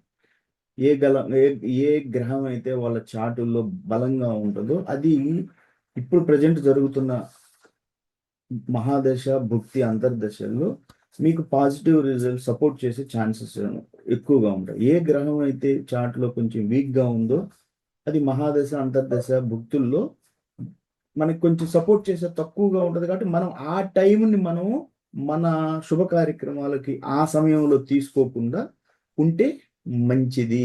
ఇది చాలా ఇంపార్టెంట్ అన్నమాట. ఓకే, సో నెక్స్ట్ వచ్చేసి మీరు ఇట్లా ఇన్ని చూసిన తర్వాత మీకు ఒక గ్రహ బలాలు అనేది లెక్క వేయాల్సి వస్తుంది. అంతేగాని మీరు జనరల్గా వచ్చేసి సార్ 12 బాక్సులు వేసేసి గ్రహాలు అక్కడ ఉన్నాయి అని చెప్పడం మీకు అది చాలా తప్పు అవుతుంది. పోతే మనకి ఉచ్చస్థితి పొందిన గ్రహము, కేంద్రాల్లో ఉన్న గ్రహము, సొంత ఓన్ నవాంశలో ఉంది అనుకోండి, అది చాలా స్ట్రాంగ్గా ఉంటుంది. కొత్త రెట్రోగ్రేడ్ అయిన ప్లానెట్ ఎప్పుడు కూడా బెనిఫిక్గా ఉంటుంది. అంటే ఒక అంటే బెనిఫిక్ గ్రహాలు, సహజ శుభగ్రహాలు అయినటువంటి గురు శుక్ర బుధులు వీళ్ళు ఒకవేళ రెట్రోగ్రేడ్ అయితే శుభగ్రహాలు కాబట్టి ఇంకా పవర్ఫుల్గా ఉంటాయి. రెట్రోగ్రేడ్ ప్లానెట్ శుభగ్రహాలు ఇంకా పవర్ఫుల్గా ఉంటాయని. ఓకే, ఒకవేళ సూర్యుడికి దగ్గరగా వచ్చిన మౌఢ్యం చెందిన గ్రహము, నీచ రాశిలో ఉన్న గ్రహము, పాపగ్రహాల చేత చూడబడే గ్రహం ఇవన్నీ కూడా చాలా వీక్గా ఉంటాయని మనకి ఇంత గ్రహబలాల చాప్టర్లో మనం చూసుకోవాల్సి వస్తుంది. సరే, నెక్స్ట్ వచ్చి భావబలాలు. భావబలాల్లో మనం ఎలా చూస్తాం? సరే, నెక్స్ట్ వచ్చేసి నేను చెప్పినట్టు వివాహ జ్యోతిష్యం చూసేటప్పుడు 5 చాప్టర్లుగా మనం చెప్పాను. గ్రహబలాలు, భావబలాలు. ఇప్పుడు గ్రహబలాలు చెప్పాను. భావబలాల్లో ఎలా చూస్తారు? భావబలాలు ఒక భావం ఎలా స్ట్రాంగ్గా ఉంది అనేది ఎలా చూస్తాము అంటే, మొదటగా మనం చూడాల్సింది ప్రతి హౌస్, అంటే హౌస్ అన్నా భావం అన్నా స్థానం అన్నా లగ్నం నుంచి 12 భావాలు, అంటే 12 స్థానాలు ఎంత స్ట్రాంగ్గా ఉన్నాయి ఆ భావాలు చూడాలి. వాటిలో ముఖ్యంగా ఎలా చూస్తాము అంటే ఆ హౌస్ని, ఆ భావాన్ని ఏ ఏ గ్రహాలు ఆక్యుపై చేసి ఉన్నాయి, అంటే ఆ భావంలో ఏ గ్రహం ఉంది.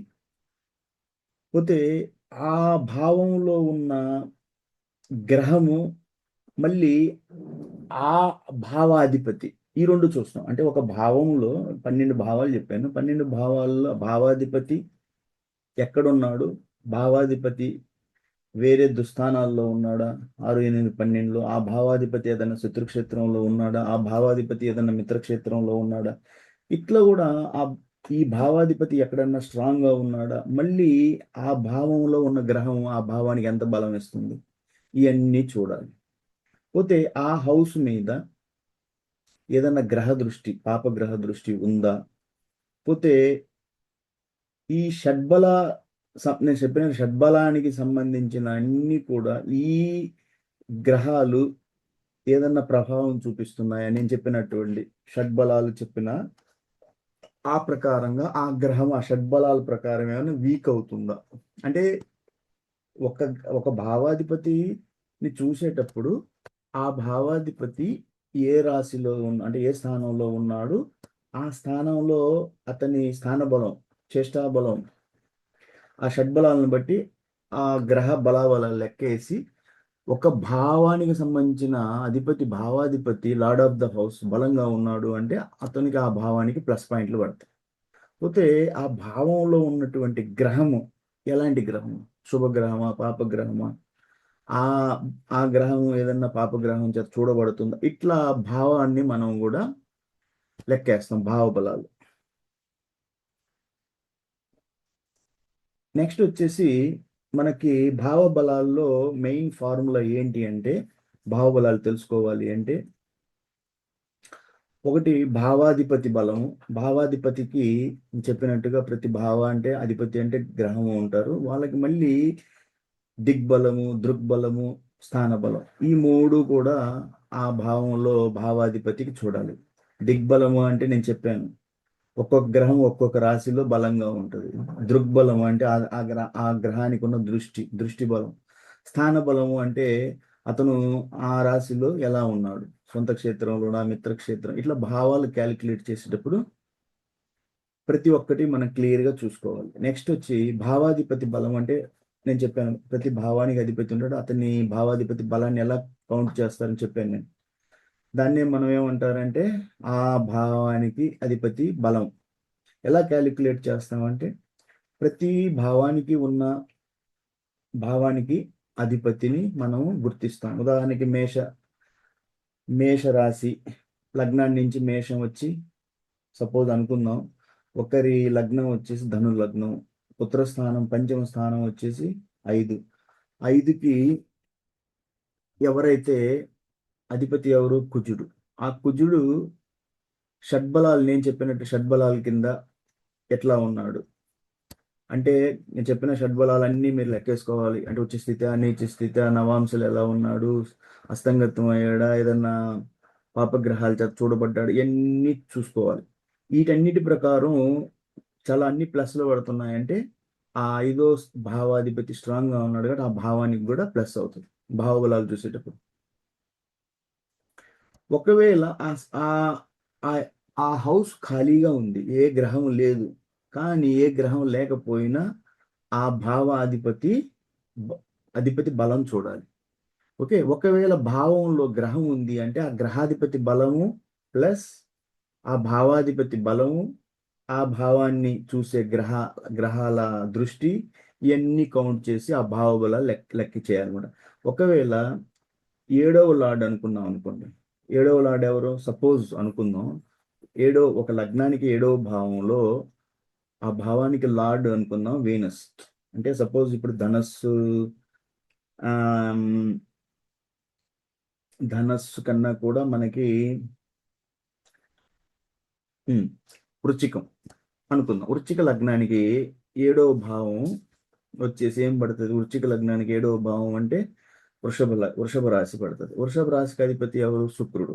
ఆ శుక్రుడు వచ్చేసి ఒకవేళ ఉచ్చ స్థితిలో ఉన్నాడు అంటే, శుక్రుడికి ఉచ్చ స్థితి ఏంటిది? మీనంలో ఉన్నాడు అంటే ఉచ్చ స్థితి. అప్పుడు ఏమవుద్దంటే 7వ భావం చాలా స్ట్రాంగ్ గా ఉంది అని లెక్కేసుకోవాలి. అంటే గ్రహాధిపతిని బట్టి, అంటే భావాధిపతిని. నేను చెప్పినట్టు వృశ్చిక లగ్నానికి 7వ భావం అంటే వృషభ రాశికి అధిపతి శుక్రుడు. ఆ శుక్రుడు ఉచ్చ స్థితిలో మీనరాశిలో ఉన్నాడు అన్నప్పుడు ఆ 7వ భావం చాలా స్ట్రాంగ్ గా ఉంటుంది. ఇవన్నీ భావబలాలు లెక్కేసేటప్పుడు. పోతే ఒక భావానికి దిగ్బలం, డైరెక్షనల్ స్ట్రెంగ్త్ వచ్చేసి ఎట్లా? ఫస్ట్ హౌస్, ఒక భావం ఫస్ట్ హౌస్ అంటే కొన్ని హౌసులు అంటే కొన్ని భావాలు జనరల్ గా సహజంగా కూడా ఈ డైరెక్షనల్ స్ట్రెంగ్త్ వల్ల బలంగా ఉంటాయి. ఉదాహరణకి ఫస్ట్ హౌస్ అంటే, ఫస్ట్ హౌస్ కి బలం వచ్చేసి ఈస్ట్ అన్నమాట. ఓకే, 4th హౌస్ కి బలం వచ్చేసి నార్త్, 7వ హౌస్ కి బలం వెస్ట్, 10వ హౌస్ కి బలం సౌత్. సో అప్పుడు ఏమవుతుందంటే, ఒకవేళ శుభగ్రహాలు ఈ ఈ హౌస్ లో ఉంటే అప్పుడు ఏమవుద్దంటే ఆ భావానికి బలం వస్తుంది. ఓకే, దృగ్బలం అంటే ఆస్పెక్ట్ స్ట్రెంగ్త్. అంటే ఒక భావం, ఒక గ్రహము ఏ ఆస్పెక్ట్ తోటి, ఆస్పెక్ట్ అంటే దృష్టి. ఉదాహరణకి మనకి బెనిఫిక్ ఆస్పెక్ట్స్, ఎవరెవరికి బెనిఫిక్ ఆస్పెక్ట్స్ గ్రహ దృష్టిల్లో మంచి దృష్టిలు ఎవరెవరికి ఉన్నాయి? గురువుకి మంచి దృష్టి ఉంది, జూపిటర్కి. శుక్రుడికి మంచి దృష్టి ఉంది, పూర్ణచంద్రుడికి మంచి దృష్టి ఉంది, బుధుడికి మంచి దృష్టి ఉంది. ఎప్పుడు బుధుడు ఏ పాపగ్రహాలతో కలవకుండా ఒంటరిగా ఉన్నప్పుడు వీళ్ళందరూ కూడా, బుధుడు ఒంటరిగా ఉంటే శుభుడు, జూపిటర్ గురువుకి చాలా శుభదృష్టి ఉంటుంది, కానీ గురువు పాపగ్రహాలతో కలవకుండా ఉండాలి. శుక్రుడు శుభదృష్టి, పాపగ్రహాలతో కలవకుండా, పూర్ణచంద్రుడు ఇట్లా అన్నమాట.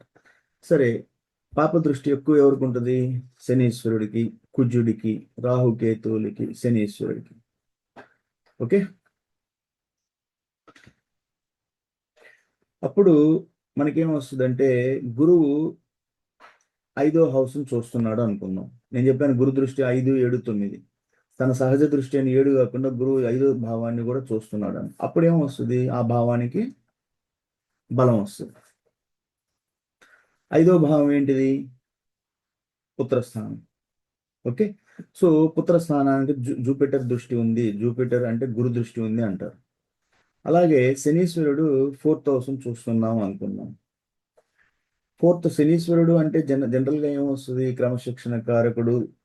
శనీశ్వరుడు వచ్చి కొంచెం స్లో చేయటం, డిలే చేయటం ఇలా ఉంటుంది. ఒకవేళ శనీశ్వరుడు 4వ హౌస్ చూస్తున్నారు అనుకుందాం, అంటే జనరల్గా శనీశ్వరుడు అంటే మలిఫిక్ ప్లానెట్. అంటే మలిఫిక్ అంటే ఏంటని చెప్పాను నేను? పాపగ్రహం. సో కొంచెం 4వ స్థానం అంటే గృహస్థానంలో శనీశ్వరుడు ఉన్నాడు కాబట్టి కొంచెం మనం జాగ్రత్తగా ఉండాలి. ఓకే, ఎందుకంటే అది గృహస్థానం 4 అంటే. ఓకే, మాతృస్థానము, మళ్ళీ అతని గృహం. పోతే భావాలకు స్థాన బలాలు ఎట్లా? గ్రహాలు ఏ హౌస్లో ఉన్నాయి, ఎంత వాటికి స్ట్రెంగ్త్ ఉంది నేను చెప్పాను. అది ఆ హౌస్కి సంబంధించిన కేంద్ర కోణాలు. అంటే లగ్నం నుంచి 5, 1, 5 కోణం, 9 కోణ స్థానం, లక్ష్మీ స్థానాలు అంటారు. సో ఆ భావాలు మంచివి, బలంగా ఉంటాయి. పోతే కేంద్రాలు 1, 4, 7, 10 ఈ 4 స్థానాలు కూడా మంచి స్థానాలు, అంటే కేంద్ర స్థానాలు. దాన్ని బట్టి ఏమవుతుందంటే ఆ హౌస్లో ఉన్న ప్లానెట్స్కి కూడా బలం ఉంటుంది. ఓకే, ఇట్లా కూడా జనరల్గా నేను చెప్పాను దుస్థానాలైన 6, 8, 12కి వీక్గా ఉంటాయి. మిగతా స్థానాలు అయినటువంటి కేంద్ర కోణాలు అంటే 1, 5, 9 కేంద్రాలు, కోణాలు 1, 5, 9 కేంద్రాలు 1, 4, 7, 10 ఇవన్నీ బలంగా ఉంటాయి. దుస్థానాలు వీక్గా ఉంటాయి. అప్పుడు ఈ భావాల్లో ఉన్న నేను చెప్పినటువంటి కేంద్ర కోణాల్లో ఉన్న గ్రహాలు శుభగ్రహాలుగా ఉంటాయి. వాటికి ఎక్కువ భావబలం ఉంటుంది. ఓకే, మంచి స్ట్రాంగ్ ప్లానెట్స్ ఒక హౌస్లో ఉన్నాయి అంటే ఆ భావానికి బలం ఎక్కువ వస్తుంది. ఓకే,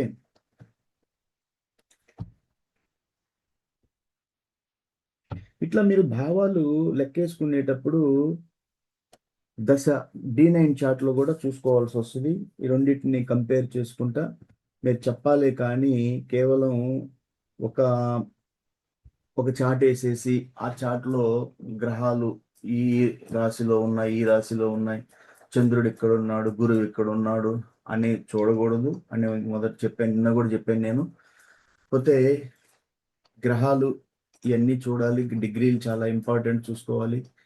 ఇంకా నేను చెప్పినట్టు నక్షత్రాలు, ఇక్కడ వచ్చేసి నవాంశ దేంట్లో పడుతోంది, నవాంశ అధిపతి ఎవరు, అవి వచ్చేసి మిత్రక్షేత్రమా, శత్రుక్షేత్రమా, నీచ శత్రుక్షేత్రమా, స్వక్షేత్రాల, నీచమా, ఎన్ని చూడాలి గ్రహ బలాలు లెక్కేసేటప్పుడు. పోతే అది వృద్ధ స్థితిలో ఉందా, మృత స్థితిలో ఉందా, ఆ రాశి తత్వాలు ఏంటి, జలతత్వం, అగ్నితత్వం, జలతత్వం, అగ్నితత్వం, భూతత్వం, ఎన్ని వాయుతత్వం, ఎన్ని చూసుకోవాలి. పోతే నెక్స్ట్ వచ్చేసి ఇక్కడికి వచ్చేసరికి మీరుకి మిత్రు శత్రువులు అన్ని కూడా మీకు చార్ట్ చూసుకునేటప్పుడు ఇక్కడ వస్తుంది. మైత్రి చక్రంలో, నైసర్గిక మైత్రి చక్రంలో తెలిసిపోతుంది. సూర్యుడికి ఎవరెవరు మిత్రులు, ఎవరెవరు శత్రువులు, ఎవరెవరు సములు, చంద్రుడికి ఎవరు మిత్రులు, ఎవరు శత్రువులు, ఎవరు సములు, కుజుడికి, ఇట్లా నైసర్గిక. దీంట్లో మీరు ఒకటి రాసి పెట్టుకోండి, లేదు అంటే ఇక్కడ చూడండి. పోతే చాలా కష్టపడాలి. అంతేగాని గ్రహ వీక్షణలో ఏ గ్రహం ఎవరిని చూస్తున్నారు? సూర్యుడు ఓకే 4వ భావాన్ని చూస్తున్నాడు. కుజుడు 12, 9, 1. కుజుడు 12, 9 అనంలోనే కుజ దోషం. 12ని చూస్తున్నాడు అనంలోనే లగ్నంలో చూస్తున్నాడు అంటే కుజ దోషం. ఇది చెప్పి మిమ్మల్ని భయపెడతారు. కుజుడు లగ్నాన్ని చూస్తున్నాడు, 12ని చూస్తున్నాడు, కుజ దోషం. కానీ చార్టుల్లో కుజ దోషం క్యాన్సిల్ అవుతుంది. అది చెప్పాలి మీరు ఒక పరిపూర్ణ జ్యోతిష్కుడు అంటే. అంతేగాని కుజుడు 12ని చూస్తున్నాడు అంటే కుజ దోషాన్ని భయపెట్టకూడదు. భయపెట్టడానికి జ్యోతిష్యం కాదు, వాళ్ళకి సపోర్ట్ చేయడానికి జ్యోతిష్యం, వాళ్ళు నిలబెట్టడానికి జ్యోతిష్యం. మీకు వచ్చిరాని జ్యోతిష్యంతో వాళ్ళు భయపడి చదవండి, ఇంకా నేర్చుకోండి. కుజ దోషం చాటుల్లో చాలా పర్సెంట్ క్యాన్సిల్ అవుద్ది. దీని మీద నేను ఒక వీడియో చేస్తున్నాను ఇంతకుముందు క్లాసుల్లో. మన సండే ఫ్రీ డే, అంటే మండే ఫ్రీ జ్యోతిష్యం క్లాస్లో ఎవరు అడిగారు జ్యోతిష్యం కుజ దోషం అంటే, దాని మీద చాలా డీప్గా చెప్పాను నేను. ఓకే. పోతే నెక్స్ట్ వచ్చేసి గురువు వచ్చి ఏ భావాన్ని చూస్తున్నాడు? 2. ఓకే. 12వ భావం చూస్తున్నాడు అంటే వ్యయస్థానం, గురు దృష్టి ఉంటుంది, మంచిది అనమాట. ఎందుకంటే 12వ స్థానం వచ్చి వ్యయస్థానం అంటే దుస్థానం, కానీ దానికి గురు దృష్టి ఉంది, అట్లా చూసుకోవాలి. 4 గురు దృష్టి ఉంది, 2 ధనస్థానం, 4 గృహస్థానం గురు దృష్టి ఉంది. ఒకవేళ ఆ 2, 4 ఏదైనా పాపగ్రహాలు ఉన్నాయన్నా గురు దృష్టి ఉంది. ఇట్లా శుక్రుడు 5 పుత్ర స్థానాన్ని చూస్తున్నాడు శుక్రుడు. ఓకే. శనీశ్వరుడు 6, 2, 9. 6 అంటే దుస్థానం, 9 అంటే భాగ్యస్థానం. ఇట్లా చూసుకోవాలి గ్రహ దృష్టిలో అని. ఓకే. తర్వాత పోతే ఫలాన్ని భావం, 7వ భావం ఇంపార్టెంట్. ఏది ఏ 7వ భావాన్ని ఏ గ్రహం చూడటం లేదు, చాలా మంచిది. ఎందుకంటే వివాహ స్థానం ఖాళీ, ఆయు స్థానం ఖాళీగా ఉందంటే చాలా బెస్ట్. 7, 8 స్థానాల్లో ఏ గ్రహాలు చూడటం లేదు, వాటిల్లో ఏదైనా పాపగ్రహాలు లేవు అంటే ఇంకా చాలా బెస్ట్. ఒకవేళ ఉంటే ఉన్నాయని వాళ్ళు భయపెడతారు. ఇప్పుడు 7వ స్థానంలో ఏ గ్రహం లేదు, ఏ గ్రహం చూడటం లేదు, 7వ భావాన్ని ఏ గ్రహం చూడటం లేదు. సో మీకేంది ఇక్కడ 7వ భావాన్ని ఏ గ్రహం చూడటం లేదు. ఓకే. ఒకవేళ చూస్తే అక్కడ 7వ భావంలో ఏదైనా గ్రహాలు ఉన్నాయనుకోండి, ఇక్కడ 7వ భావంలో ఏ గ్రహం చూడటం లేదు, 7వ భావంలో ఏ గ్రహాలు ఉన్నాయి, అప్పుడు మీరేం చేయాలి అంటే వాళ్ళని భయపెట్టకుండా వాళ్ళకి హెల్ప్ చేయాలి. అంతేగాని పలానికి 7వ భావంలో గ్రహం ఉందండి, 7వ భావంలో రాహు ఉన్నాడనో, 7వ భావంలో కేతు ఉన్నాడనో, 7వ భావంలో శనీశ్వరుడు ఉన్నాడనో, కుజుడు ఉన్నాడనో ఇట్లా భయపెట్టకూడదు.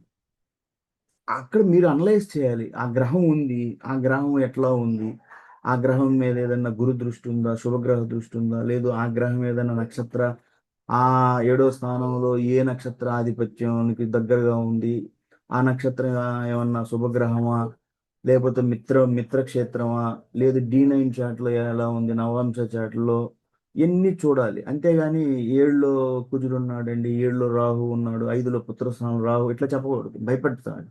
అది ఏంటంటే జ్యోతిష్యం కాదు, తెలుసుకోండి అది. చాలా ఇంపార్టెంట్. పోతే వింశోత్తర దశలు చాలా ఇంపార్టెంట్. వింశోత్తర దశ అంటే ఇది మీకు, వింశోత్తర దశ అంటే ఒక ఒక ఈవెంట్ అడిగారు అనుకోండి, వాళ్ళు ఈవెంట్ అడిగినప్పుడు పలానా ఈవెంట్ నాకు వివాహం ఎప్పుడు జరుగుతుంది అంటే దానికి తగ్గట్టుగా మనం చూసుకోవాలి. కృష్ణమూర్తి పద్ధతి నేను చెప్పాను, కృష్ణమూర్తి పద్ధతి చాలా ఇంట్రెస్ట్గా ఉంటుంది. అక్కడ ప్రతి ఈవెంట్కి కూడా 7వ స్థానం అంటే వివాహ స్థానం, ఆయు స్థానం, అతని ఆయువు ఎలా ఉంటుంది, మంగళ్య బలం ఉన్నప్పుడు 8వ భావం సబ్లాడ్ చూడాలి శుక్రుడు. ఓకే. తర్వాత పోతే 7వ భావానికి సబ్లాడ్ వాళ్ళకి పుత్రస్థానం అంటే పుత్ర భావం యోగం అంటే 5వ భావం, 5వ భావానికి సపోర్ట్ మెయిన్ హౌస్ అవుతుంది, సపోర్టింగ్ హౌసెస్ 2, 11. ఇట్లా చూసుకుంటూ ఆ సబ్లాడ్స్ ఈ సిగ్నిఫికేటర్ టేబుల్లో ఎలా ఉన్నారు, సిగ్నిఫికేటర్ టేబుల్లో ఎలా ఉన్నారు, 5వ భావానికి ఎవరెవరు కారకులు అవుతున్నారు, స్ట్రాంగ్ గా సిగ్నిఫై అవుతున్నారు. రాహు బుధ వీళ్ళిద్దరు కూడా స్ట్రాంగ్ సిగ్నిఫికేటర్స్ అవుతున్నారు. ఈ స్ట్రాంగ్ సిగ్నిఫికేటర్స్ అవుతున్న వీళ్ళు మీకు అంటే మహాదశ అంతర్దశ భుక్తి అంతర్దశల్లో యాక్టివేట్ అయ్యే సమయాల్లో వీళ్ళు చాలా హెల్ప్ చేస్తారు అన్నది దాని అర్థం. ఎవరైతే స్ట్రాంగ్ అవుతున్నారో ఇప్పుడు 5వ పుత్ర స్థానానికి రాహు బుధులు చాలా స్ట్రాంగ్ గా సిగ్నిఫికేట్ చేస్తున్నారు కాబట్టి వీళ్ళు వచ్చే మహాదశ అంతర్దశల్లో హెల్ప్ చేస్తారు. ఎట్లా అంటే నేను ఇందాక చెప్పాను, ఈ బాబుకి 7వ స్థానంలో గురు శనులు వాళ్ళు ఏం చేస్తున్నారు, చాలా స్ట్రాంగ్ గా ఉన్నారు కాబట్టి వీళ్ళ మహాదశ, లేకపోతే ఒకవేళ మహాదశ నడవడం లేదు కాకపోయినా వేరే మహాదశ నడుస్తున్నా, ఇప్పుడు ఈ బాబుకి చంద్ర మహాదశ నడుస్తుంది, మరి గురు శనులు మహాదశ నడవలేదు అనకూడదు. చంద్ర మహాదశ నడుస్తూ ఉంది, దాంట్లో భుక్తిలో కూడా లేరు వీళ్ళు, ఎందుకంటే బుధ భుక్తి నడుస్తూ ఉంది. సో వీళ్ళిద్దరూ అంతర్దశల్లో వస్తున్నారు. అంతర్దశ కాలం ఇలా కాలం జరుగుతుంది కాబట్టి ఆ పీరియడ్ ఒక మార్చి నుంచి ఆగస్టు దాకా ఉంది. అంటే గురుది వచ్చేసి మార్చి నుంచి ఏప్రిల్ దాకా, మళ్ళీ మే నుంచి ఫస్ట్ జూన్ నుంచి ఆగస్టు 20 అట్లాగా శని అంతర్దశ నడుస్తుంది. శనీశ్వరుడు ఈ బాబు లగ్నానికి అధిపతి కాబట్టి, లగ్నాధిపతి శివుడు కాబట్టి, అతను ఆ లగ్నానికి అతను అధిపతి కాబట్టి అతను స్ట్రాంగ్గా ఉన్నాడు బాబు చాట్లో. అతను సొంత క్షేత్రంలో ఉన్నాడు. సొంత క్షేత్రం అంటే మకరంలో ఉన్నాడు. సో ఇక్కడ 7వ స్థానానికి సిగ్నిఫై చేస్తున్నాడు కాబట్టి ఇతని టైంలో మహాదశ జరిగేటప్పుడు యాక్టివేట్, ఆ సమయంలో మనం ఏదైనా కార్యక్రమం పెట్టుకుంటే మీకు మనకి సపోర్ట్ జరిగే ఛాన్సెస్ ఉంటాయి ఎక్కువ అనమాట. అందుకని నేను వీళ్ళకి టైం ఇచ్చాను. సో ఇట్లా చాలా చూడాలి. అంతేగాని ఇన్ని నేను చెప్పినప్పుడు మనం వెలిక పిల్ల అయిందండి, పాము ముంగిస అయిందండి అంటే అసలు అది సిల్లీ జ్యోతిషం. మీకు చెప్తున్నాను నేను. ఎప్పుడు కూడా ఇక్కడ వీళ్ళు ఈ గ్రహాలతో పాటు డిగ్రీలు రాయాలి. పోతే లేదు రాయకపోతే సపరేట్గా నెట్ అన్న రాసుకోవాలి. గ్రహ స్థితిలో ఎన్ని డిగ్రీల్లో ఉన్నారు, ఏ భావంలో ఉన్నాడు. చెప్పాను 10వ భావం అంటే రాజ్యస్థానం మంచిది. ఓకే, చంద్రుడు 7వ స్థానం అంటే 7వ స్థానం అంటే కళ్యాణ స్థానం, కలత్ర భార్యాభర్త స్థానం. కుజుడు 6లో ఉన్నాడు, దుస్థానం, వీక్ అవుతుంది గ్రహం. బుధుడు రెట్రోగ్రేడ్ అయ్యాడు. బుధుడు శుభుడు రెట్రోగ్రేడ్ అయ్యాడు అంటే రెట్రోగ్రేడ్ గ్రహం బలంగా ఉంటుంది, కానీ కంబస్ట్ అయ్యాడు సూర్యుడికి దగ్గరకి, కొంచెం బలహీన పడతారు. 10 అంటే స్థానం మంచిది. 10వ స్థానం ఏంటిది? రాజ్యస్థానం. గురువు దుస్థానంలో ఉన్నాడు. ఓకే, కన్యరాశిలో ఉన్నాడు. కన్యరాశికి అధిపతి బుధుడు. ఇలా మిత్రత్వం ఉండదు, శత్రుత్వం ఉంటుంది. కిట్టి ఫోన్ చేయండి కంటే కిట్టి ఫోన్ చేయండి తాత వచ్చాడు. సో ఈ రకంగా మీరు చేయాలి. కానీ మీరు వివాహాలు ఆపటం అనేది నేను చాలా వర్కౌట్ ఉంటుంది. డీప్ అండ్ డీప్గా అనలైజ్ చేయాలి. ఇంకా నేను 2వ చాప్టర్ చెప్పాను భావబలాలని. 3వ చాప్టర్ ఉంది మళ్ళీ యోగాలు. యోగాల్లో వాళ్ళకి పుత్రయోగం ఉందా, పోతే ఆయుయోగం, అట్లా ఎంత ఆయుయోగం, ఆయుర్దాయం, మాంగళ్య బలం ఎంత ఉంటుంది, పోతే బాబుకి ద్వికలత్ర యోగం ఉందా, ఆమెకి వైదవ్య యోగం. ఇట్లా యోగాల్లో యోగాలు అంటే మీరు విమల యోగము, బుధాదిత్య అవి కాదు, వివాహానికి సంబంధించింది. ఇది అయిపోయినాక దోషాల్లో కుజు దోషము, రాహుకేతు దోషము, వేధా నక్షత్ర దోషాలు, రజ్జు దోషము, ఏక నక్షత్రము, ఏక లగ్నము, పోతే ఏకరాశి దోషము, త్రిజ్యేష్ఠ దోషము, రజ్జు దోషము, స్త్రీ దీర్ఘ పొంతన. ఓకే, ఇన్ని దోషాలు మీరు పేపర్ మీద రాసుకొని చూసుకోవాలి. లాస్ట్లో అష్టకోణ కూటమి చూస్తారు, అంతేగాని అష్టకోణ కూటమి స్టార్టింగ్లో చూడకూడదు, అది చాలా తప్పు అవుతుంది అనమాట. కాబట్టి ఇవన్నీ చూసి అప్పుడు మీరు ఒక కన్క్లూజన్కి రావాలి. ఎంత సమయం పడుతుంది? ఇదంతా కూడా 3 hours పడుతుంది. తెలిసి అప్పుడు కూడా తల్లిదండ్రులని మీరు దగ్గర పెట్టుకొని చూపించాలి. ఆన్లైన్లో పిలిచి వాళ్ళకి కూర్చోబెట్టుకొని చెప్పాలి. అప్పుడు వాళ్ళకి తెలుసుద్ది ఇది 2 నిమిషాలు, 5 నిమిషాలు, 10 నిమిషాల్లో చూసే జ్యోతిష్యం కాదు. ఇన్ని చూసేటప్పుడు ఇంత వర్కౌట్ చేయాలి, ఇంత దీని మీద కష్టం మైండ్ పెట్టాలి అనేది వాళ్ళకి తల్లిదండ్రులకు తెలుసుద్ది. అందుకని నేనేం చేస్తాను, నా దగ్గరికి ఎవరైనా తల్లిదండ్రులు వస్తే నేను ఆన్లైన్లో పిలుస్తాను. ఒక పెన్ను డైరీ తీసుకోమంటాను. నేను ఇట్లా చెప్తాను, ఇప్పుడు మీ వివాహం అంటే నేను ఈ రకంగా చూస్తాను. వీళ్ళిద్దరికి, అబ్బాయిది చూస్తాను, అమ్మాయిది, వీళ్ళిద్దరికి కలిపి చూస్తాను. చాప్టర్ వైజ్గా గ్రహ బలాలు, దాంట్లో నేను ఎలా చూస్తాను, ఏ గ్రహాన్ని ఎంత ఇంపార్టెన్స్ ఇస్తాను, ఎందుకు చూస్తాను, ఆ గ్రహ కారకత్వం ఏంటిది, ఆ వివాహంలో ఆ ఆ పాత్ర ఎంత ఉంటుంది, అతను ఏం చేస్తాడు అట్లా చెప్పుకుంటా వచ్చేసి ఎందుకు వీక్ అవుతున్నాడు, వీక్ అయితే భయపడాలా కాదు, గ్రహ స్తోత్రాలు ఉంటాయి, పూజలు, దానాలు. ఓకే, ఇట్లా చెప్పుకుంటా లాస్ట్కి వచ్చేసి బ్యాలెన్స్ చేసి చెప్తాం. అంతేగాని ప్రతి చార్టులో కూడా మైనస్లు ఉంటాయి, ప్లస్లు ఉంటాయి. అంటే ఓన్లీ మీరు మైనస్ పట్టుకొని, అది కూడా ఒక కారణం పట్టుకొని, ఒక కారణం అంటే ఒక కారణం పెట్టేస్తాడు. ఏమంటాడు, సప్తమ స్థానంలో రాహు ఉన్నాడండి, వద్దండి వివాహం. సప్తమ స్థానంలో పాపగ్రహాలు ఉన్నాయండి, వద్దండి. లగ్నంలో పాపగ్రహం ఉందండి, వద్దండి. అది పుత్ర స్థానంలో రాహు ఉన్నాడు, లేకపోతే కేతు ఉన్నాడండి, వద్దు. ఇట్లా చెప్తారు. అట్లా చెప్పకూడదు అని చెప్తున్నాను నేను. అదే మీకు గొప్ప జ్యోతిష్కుడు అంటే అదే. ఆ గ్రహం అక్కడ ఉన్నా కూడా ఆ గ్రహము ఎలా ఉంటది, ఏ నక్షత్ర ఆధిపత్యంలో ఉంటది, లేదా ఏ సబ్లాడుదా, ఏ సబ్లాడ్ ఎవరు అవుతారు, ఆ గ్రహ ఆ రాశిలో ఉన్న ఆ గ్రహము ఎంత ప్రభావం చూపబడదు, నవాంశలో ఎలా ఉంది, D9 చార్ట్లో D1 చార్ట్లో చెప్పేది D9 చార్ట్లో ఇంకొంచెం మనకి అక్కడ D1లో ఒకసారి నెగిటివ్ అయితే D9లో పాజిటివ్ అవ్వచ్చు. అట్లా మీకు చెప్పాలి అని నేను చెప్తున్నాను. ఇది చాలా ఇంపార్టెంట్ క్లాసు. ఎందుకంటే చాలా రోజుల నుంచి మీకు మాటలతో చెప్తున్నాను కానీ ఇప్పుడు భావబలాలు అంటే మీకు నోటితో చెప్పాను. ఏదో ఒక రోజు చూపిస్తాను అన్నీ కూడా. ఓకే, సరే ఈరోజు క్లాస్ క్లోజ్ చేద్దాం. ఈరోజు మంగళవారం అయినా కూడా క్లాస్ నేను అట్లా పెట్టాను. జై హింద్.